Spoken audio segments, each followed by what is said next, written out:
देवभूमि उत्तराखंड के हमारे सभी मित्रों को मेरा सादर नमस्कार।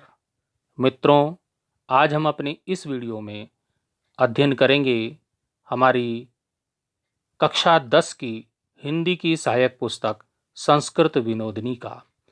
आज हम अपने इस वीडियो में संस्कृत विनोदिनी कक्षा 10 के अंतिम पाठ धन्यम भारतवर्षम का अध्ययन करने जा रहे हैं।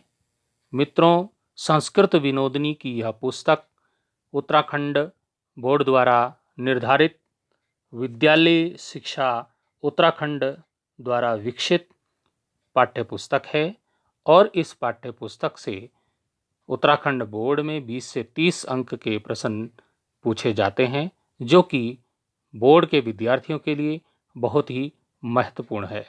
आज हम अंतिम पाठ, अष्टम पाठ धन्यम भारतम का यहाँ पर अध्ययन करेंगे। सबसे पहले पाठ का परिचय जान लेते हैं। पाठ परिचय में देखिए, यह एक नाटक है और इस नाटक का आधार सूर्यवंशी महाराज दिलीप के पुत्र रघु और ऋषिवर वरतंतु के शिष्य कौत्स का संवाद है। वरतंतु अपने गुरु को दक्षिणा देने के लिए 14 करोड़ स्वर्ण मुद्रा की याचना करने के लिए रघु के पास आते हैं। रघु स्वयं विश्वजीत नामक यज्ञ में अपना सर्वस्व दान कर चुके हैं। अनंतर वह कुबेर पर आक्रमण करने का निश्चय करते हैं, तथापि वह दान देते हैं। रघु संपूर्ण धन देना चाहते हैं जो उन्होंने कुबेर से प्राप्त किया है, और कौत्स गुरु दक्षिणा की निश्चित राशि 14 करोड़ स्वर्ण मुद्रा से अधिक लेने को तैयार नहीं है। इसका वर्णन महाकवि कालिदास जी द्वारा रचित रघुवंश महाकाव्य में प्राप्त होता है। तो वहाँ से लिया गया है। राजा रघु और कौत्स के महर्षि कौत्स के बारे में यहाँ पर बताया गया है कि कितना महान दाता है और कितना महान ग्रहण करने वाला है। यही भारत की शान है। धन्यम भारतम इस पाठ का नाम है। आपको पता होगा, रघु महाराज जिनके बारे में कहा जाता है कि रघुकुल रीत सदा चली आई, प्राण जाए पर वचन न जाई। राजा रघु हुए हैं, महाराज रघु के वंश में ही आगे चलकर श्री रामचंद्र जी ने जन्म लिया था। हम बात करते हैं एक छोटे से अंश की। यहाँ से इसको पढ़ना प्रारंभ करते हैं। इसका अर्थ जानते हैं। इस नाटक का स्थान है स्थानम राजप्रासादस्य वाटिका। राजमहल की वाटिका है, बगीचा है। तत्र आसनानि आरक्षितानि सन्ति, वहाँ पर आसन लगाए गए हैं, अनेक आसन हैं। महाराज रघु वाटिकायाम विहरति, महाराज रघु वाटिका में भ्रमण कर रहे हैं, विहार कर रहे हैं। तत् सौंदर्यम वीक्ष्यं प्रसन्नो भवति, और वाटिका के सौंदर्य को, उसकी सुंदरता को देखकर प्रसन्न होते हैं। तभी नाटक है, तो नाटक में नेपथ्य, जो पर्दे के पीछे का जो कमरा होता है उसे नेपथ्य बोला जाता है। नेपथ्य से पीछे से आवाज आती है। आवाज आ रही है। आवाज में क्या बोला जाता है? अयम पुत्रो दिलीपस्य माता च अस्य सुदक्षिणा। यह दिलीप के पुत्र हैं और इनकी माता सुदक्षिणा है। कृत्वा विश्वजीत यज्ञम तपश्चरति निष्प्रह, अर्थात यह विश्वजीत यज्ञ करके इच्छा रहित हुए तप का आचरण कर रहे हैं।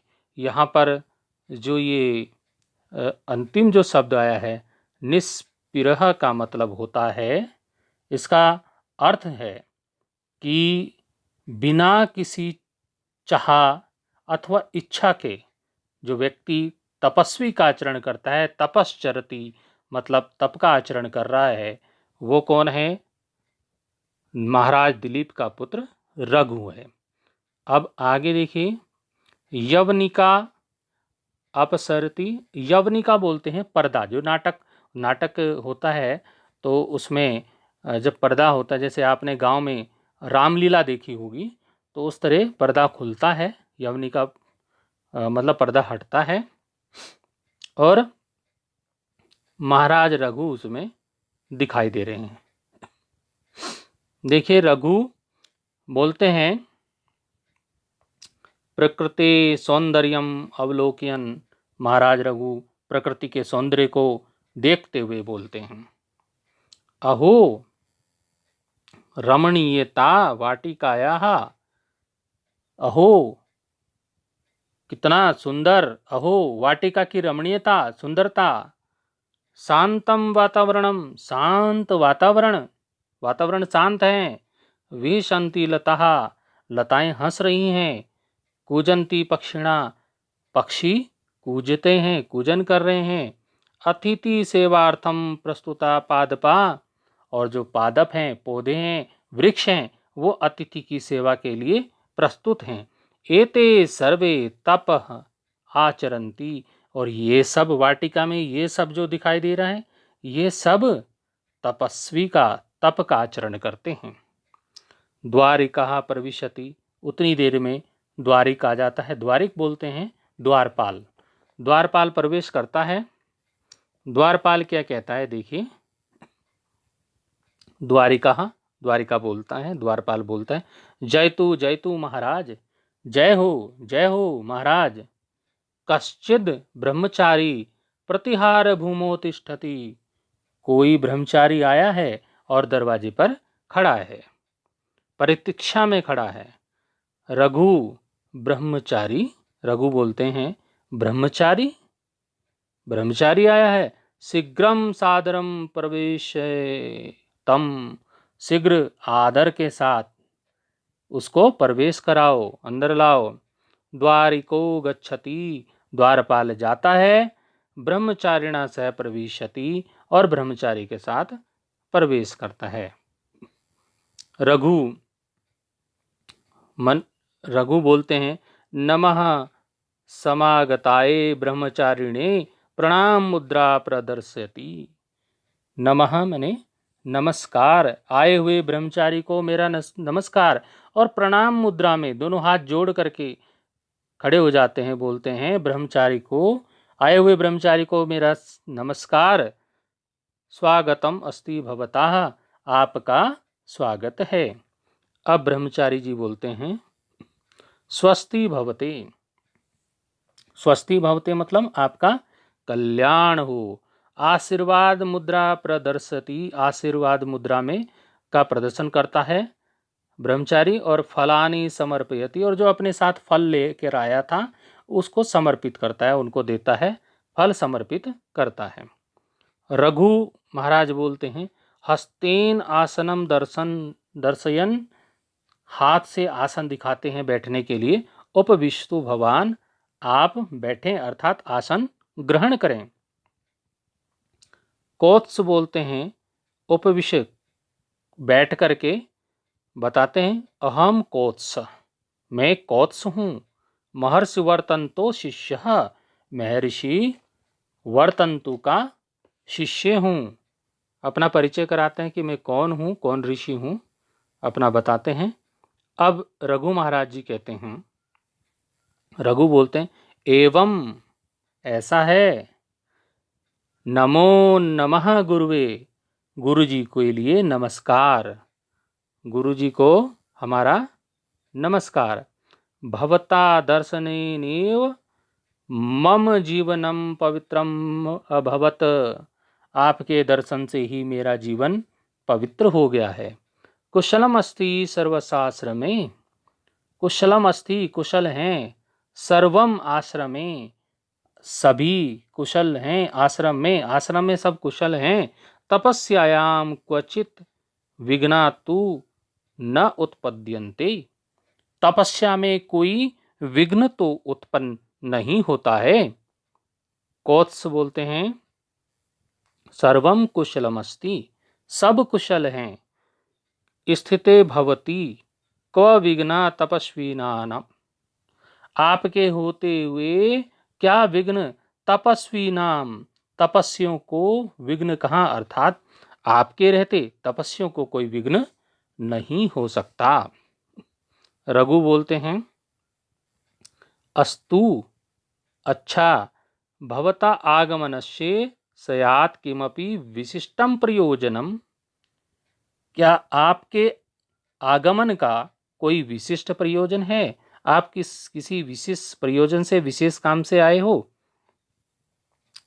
कौत्स तो वहां पर 14 करोड़ सोने की मुद्राएं लेने आया था, लेकिन विश्वजीत यज्ञ में रघु अपना सब कुछ दान कर चुके हैं और वो बिल्कुल खाली हैं, वाटिका में बैठे हैं, मिट्टी के उनके बर्तन हैं। अब कौत्स चारों ओर देखता है। कौत्स तत्र परिता स्थितानि मृन्मयानि पात्राणि विलोक्य स्वगतम, अपने मन में सोच रहा है। वो क्या देखता है? चारों ओर स्थित मिट्टी के बर्तनों को देखकर मन ही मन सोच रहा है, अये किम वदानी, अरे क्या कहूं, क्या बोलूं। अयम तु स्वयं दरिद्रताम आपन्नाः, यह तो स्वयं ही गरीबी को प्राप्त हो गया है। किम दातुम शक्नोति, मुझे क्या दे सकता है, क्या दे सकता है। रघु किम विचिंतति भवान, रघु कहते हैं आप क्या सोच रहे हैं। कौत्स कहते हैं, न न न, नहीं नहीं नहीं, किमपि न चिंतयामि, कुछ भी नहीं सोच रहा हूं। भवता दर्शनाय एव आगतवान अस्मि, आपके दर्शन के लिए ही आ गया हूं। रघु बोलते हैं, कौत्सस्य मुखम विलोकयन, रघु कौत्स के मुख को देखते हुए बोलते हैं, कारणम विना भव दृशानाम दर्शनम सामान्य जन न लभते, बिना कारण के आप जैसों के दर्शन सामान्य व्यक्ति नहीं प्राप्त कर सकता। निशंक वदतु, निसंकोच कहो, आप किस प्रयोजन से आए हैं। कौत्स बताते हैं अपना प्रयोजन। कौत्स बोलते हैं, राजन मम गुरु माम चतुर्दश विद्या पाठितवान, हे राजा, मेरे गुरु ने मुझे 14 विद्याएं पढ़ाई। यद्यपि गुरुणा मम सेवा भावमेव दक्षिणा रूपेण स्वीकृते, यद्यपि गुरु के द्वारा मेरे सेवा भाव को ही दक्षिणा के रूप में स्वीकार कर लिया गया और कहा गया, विद्या प्रचारार्थम आदेश प्रदत्त, विद्या के प्रचार के लिए आदेश प्रदान किया गया। परंतु बारंबारम, बार बार, मम अनुरोधात, मेरे अनुरोध करने से, क्रुद्धेन, क्रुद्ध हो गए, गुरुजी क्रोधित हुए और तेन चतुर्दश विद्या परिमिता, उन्होंने उनके द्वारा 14 विद्याओं के परिमाण से चतुर्दश कोटि मुद्रा याचिता दक्षिणा रूपेण, 14 करोड़ स्वर्ण मुद्राएं दक्षिणा के रूप में मांगी गई हैं। कहने का अर्थ है कि मेरे गुरु ने मुझे 14 विद्याएं पढ़ाई, यद्यपि गुरु के द्वारा मेरे सेवा भाव को ही दक्षिणा के रूप में स्वीकार करके विद्या के प्रचार के लिए आदेश प्रदान किया गया, और फिर बार बार मेरे अनुरोध करने से क्रोधित होकर गुरुजी ने कहा कि उनके द्वारा 14 विद्याओं सिखाई गई हैं, तो 14 करोड़ स्वर्ण मुद्राएं दक्षिणा के रूप में लाओ। तो तदर्थमेव आगतवान अस्मि, मैं उसी के लिए आया हूं। परंतु यहाँ तो आगे बोला ही नहीं कि यहाँ तो बहुत बुरा हाल है, यहाँ तो कुछ है ही नहीं, आप खुद ही मिट्टी के बर्तन लेके बैठे हो। लेकिन रघु जी कहते हैं, महाराज रघु कहते हैं, परंतु किम, परंतु क्या, चिंता मास्तु, चिंता मत करो। यद्यपि विश्वजीत यज्ञानंतरम कोशम मम रिक्ता, यद्यपि विश्वजीत यज्ञ के करने के बाद मेरा खजाना खाली हो गया है। कोशा मैंने खजाना, रिक्ता मतलब खाली हो गया है। तथापि तब भी तथापि तब भी रघो सकाशात, रघो के सकाशात होता है समीप से, पास से, कश्चिदमपि याचकः, कोई भी याचक मांगने वाला, रिक्त हस्ता न यातीति, निश्चय प्रचम, खाली हाथ नहीं जाता है। यह प्रचारित है, ये सब जानते हैं कि यद्यपि विश्वजीत यज्ञ करके मेरा खजाना बिल्कुल खाली हो गया, तथापि रघु के पास से कोई भी याचक मांगने वाला खाली हाथ नहीं गया, यह निश्चित प्रचारित है। किंचित कालम यावत भवान, कुछ काल के लिए, कुछ समय के लिए आप यहीं पर ठहरो। राजप्रासादे एव तिष्ठतु, आप कुछ समय के लिए राजभवन में ही ठहरे। अहम तावत धनस्य व्यवस्थां करोमि, मैं आपके लिए धन की व्यवस्था करता हूँ, मैं तब तक आपके लिए धन की व्यवस्था करता हूँ। इत युक्त्वा स्वयं निश्चरति, यह कहकर वह स्वयं निकल जाता है वहां से। प्रतिहारिणम प्रति, और प्रतिहारी से कहता है, मम रथम धनु तुणीरम च सज्जी कुरु, कि हे प्रतिहारी, मेरा रथ, धनुष और तस्तरकस, जिसमें तुणीर, जिसमें हम बाण रखते हैं, उसको सजाओ, तैयार करो। प्रातरेव कुबेरम अभियास्यामि, प्रातः काल में हम कुबेर पर आक्रमण करेंगे, मैं कुबेर पर आक्रमण करूंगा, चढ़ाई करूंगा। अब कोत्स सोच रहा है अपने मन में, कोत्स आत्मगतम मतलब अपने मन में वो विचार कर रहा है, स्वयं से को कह रहा है, अहो न जाने राजा कथम सर्वम साधिष्यति, ना जाने राजा कैसे सब साधेंगे, अर्थात व्यवस्था करेंगे। दानेन रिक्त कोशो अप्ययम, दान से खाली हुआ यह खजाना भी तथैव शोभते, उसी प्रकार से सुशोभित होता है। यथा चंद्रिका मृतम, जिस प्रकार से चंद्रिका मृतम, जिस प्रकार से ये खजाना उसी प्रकार से सुशोभित होता है जिस प्रकार से चांदनी रूपी अमृत वित्तीय फैलाकर क्षीण चंद्र शोभते, क्षीण चंद्रमा सुशोभित होता है। कहने का मतलब कोत्स मन में सोच रहा है कि नहीं पता राजा कैसे सब साधेंगे, अर्थात व्यवस्था करेंगे। यह दान से खाली हुआ खजाना भी उसी प्रकार सुशोभित होता है जिस प्रकार चांदनी रूपी अमृत को फैलाकर क्षीण चंद्रमा सुशोभित होता है। अब फिर नेपथ्य में पर्दे के पीछे जो कमरा है वहां से आवाज आती है, सावधाना भवन्तु गगनचारिणः, गगन में मतलब आकाश में विचरण करने वाले सावधान हो जाएं।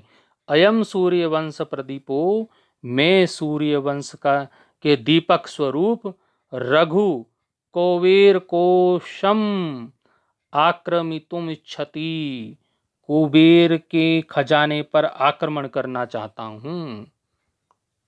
मैं सूर्यवंश के दीपक रूप रघु कुबेर के खजाने पर आक्रमण करना चाहता हूं। अब द्वितीय दृश्य यहां पर शुरू होता है। द्वितीय दृश्य, दूसरे दृश्य में क्या होता है, प्रातः काल हो जाती है। प्रातः काल से समय रघु युद्ध वेशेन सिद्धा अस्ति, प्रातः काल के समय में राजा रघु युद्ध के वेश को धारण किए हुए हैं। तथैव कोषाध्यक्षा प्रविश्य, उसी समय खजाने का जो अध्यक्ष है कोषाध्यक्ष, वो वहां पर प्रवेश करता है। अब खजाने का अध्यक्ष कोषाध्यक्ष क्या कहते हैं, कोषाध्यक्षा जयतु महाराज, जय हो महाराज। रघु बोलते हैं, कथम अद्य प्रभात काले एव आगमनम, आज कैसे प्रातः काल में ही आना हुआ। कोषाध्यक्ष बोलते हैं, आश्चर्यम महाराज, महाराज आश्चर्य है। आश्चर्यम बहुत ही आश्चर्य है। कुबेरेण सर्वं वृत्तांतम विज्ञाये, कुबेर जी ने सारा वृत्तांत जानकर, सारी बातचीत को जानकर, समझकर, रात्रो एव कोशा महाग्रे रत्नई स्वर्ण मुद्रा बीच आपूरिता कृता। कुबेर द्वारा सब वृत्तांत को जानकर रात में ही खजाना बहुमूल्य रत्नों और स्वर्ण मुद्रों से पूरी तरह से भर दिया गया है। सांप्रतम नास्ति काचित आवश्यकता आक्रमणस्य, इस समय आक्रमण की कोई भी आवश्यकता नहीं है। कहने का मतलब कोषाध्यक्ष आके सुबह सुबह बताता है कि महाराज आप जो कुबेर पर आक्रमण करने जा रहे हैं, लेकिन कुबेर जी ने जब पूरी बात सुनी, सब वृत्तांत सुना, सारे वृत्तांत को सुन करके रात में ही खजाना बहुमूल्य रत्नों और स्वर्ण मुद्राओं से पूरी तरह से भर दिया है, तो इस समय कुबेर पर आक्रमण करने की आवश्यकता नहीं है। अब रघु बोलते हैं, रघु शोभनमयम वृत्तांतः, यह सुंदर वृत्तांत है, सुंदर समाचार है। तरहि अविलंबमेव कोत्साय सर्वधनम समर्पयामः, तो हम शीघ्र ही कोत्स को संपूर्ण धन समर्पित करते हैं। परिभ्रम्य मतलब घूमकर, कोत्सम उपगम्य कोत्स के पास जाकर के।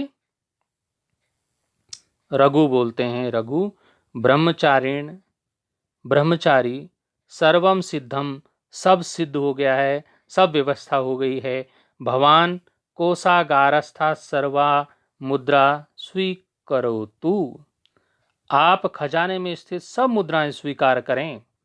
कोणे कोषागारम दर्शयति, कोने में खजाने को दिखाते हैं। अब कोत्स बोलते हैं, कोत्स बोलता है, कोषागार स्थ मुद्रा विलोके सा आश्चर्यम, कोत्स खजाने में स्थित मुद्रा को देखकर आश्चर्यचकित हो जाता है और बोलता है, परंच एतेषां मुद्राणाम किमहं करिष्यामि, परंतु इतनी सारी मुद्राओं का मैं क्या करूंगा। अहम तो केवलम गुरु दक्षिणा योग्य मुद्रा स्वीकरिष्यामि, मैं तो केवल गुरु दक्षिणा के योग्य मुद्राएं स्वीकार करूंगा।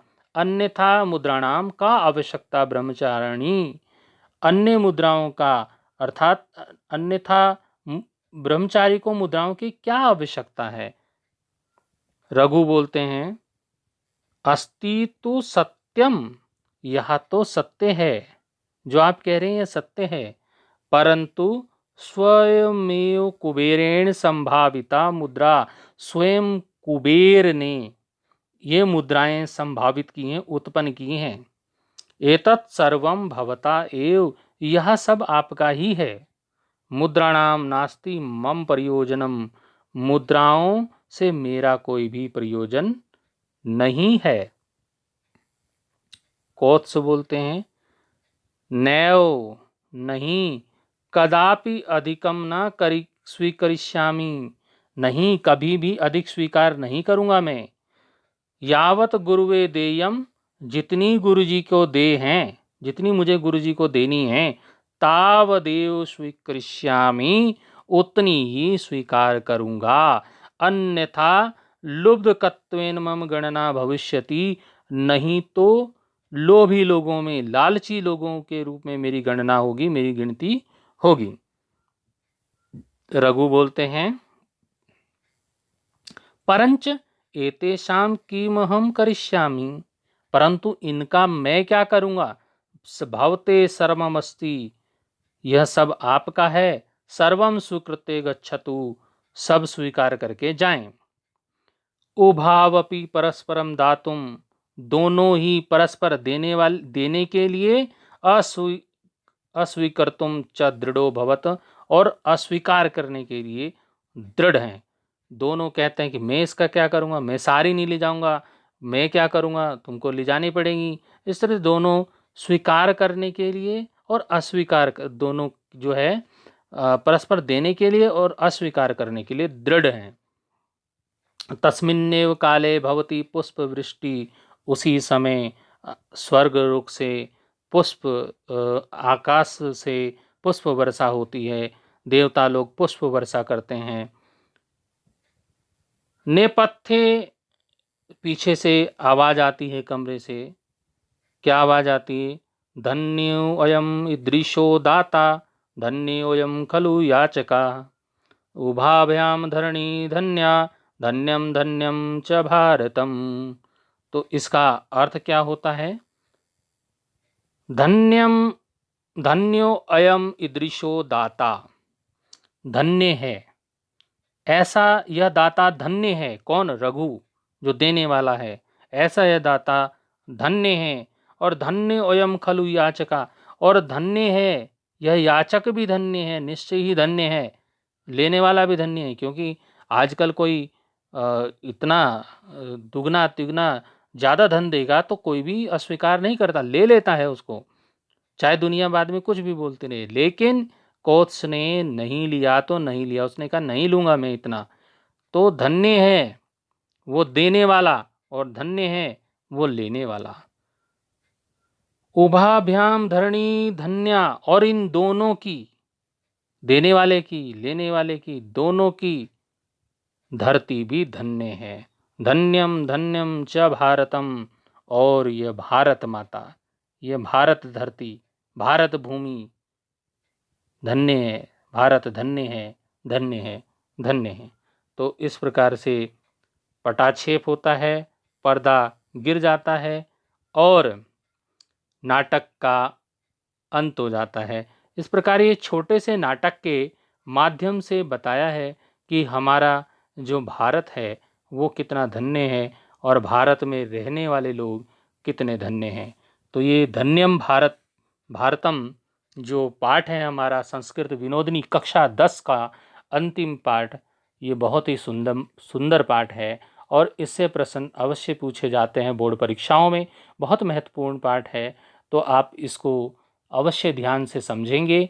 और अभी ये वीडियो काफ़ी लंबा हो गया है, तो इसके प्रश्न उत्तर के लिए मैं अलग से एक वीडियो बनाऊंगा। तब तक के लिए धन्यवाद।